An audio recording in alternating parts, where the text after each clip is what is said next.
he does that. Samuel, he runs back, and he goes back to sleep.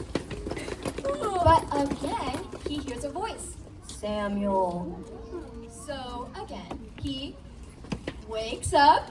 Everyone wake up, and we run to Eli, and he says, here I am. You called me. But again, Eli's like, no, Samuel, I didn't call you. You can go back to sleep.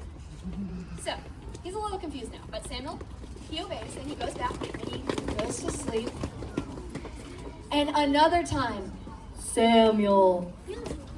So again, he wakes up, and again, he runs to Eli, and again, he says, here I am, you called me. So now, Eli starts to realize what's going on. He's like, oh, I see. He realizes that this is God speaking to Samuel.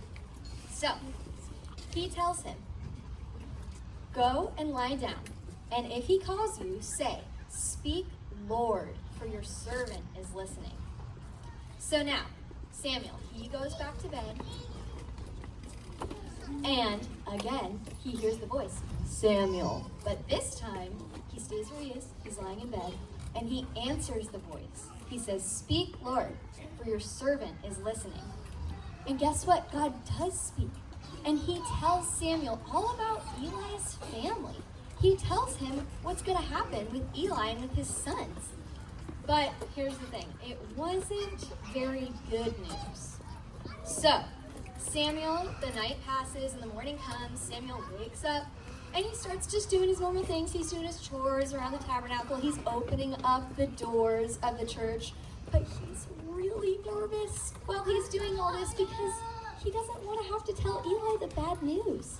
But Eli comes out and he comes to Samuel and asks him, what did the Lord speak to you last night? And Samuel's really nervous, but Eli tells him to tell him. So Samuel obeys, and he tells Eli what the Lord had told him. And the Bible goes on to tell us that after this had happened when he was a boy, God continues to speak to Samuel for the rest of his life. And the best part is Samuel continues to listen to God for the rest of his life.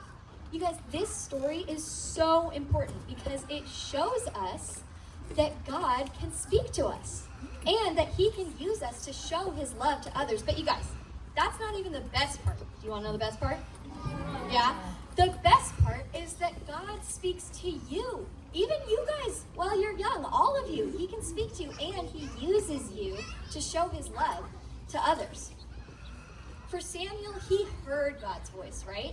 And we can hear from God too like that, but God also speaks to us in so many different ways, you guys. Maybe he'll speak to you through his word in the Bible and talk to you that way. Or sometimes God can talk to us through all the other people in our lives, right? Like our pastors and like our teachers, our parents, or even our friends. You guys speaking to one another, right? And just like Samuel, he had this gift, right? It was a special gift from God that he was able to hear from God. You guys all have special gifts that God has given to you guys, right? And you can think about what some of those are, but those special gifts, like he used it in Samuel's life to speak to Eli and to speak to others throughout the rest of his life, God's going to use those gifts and what he speaks to you in your lives as well. And you guys can show God's love to the people around you through those things.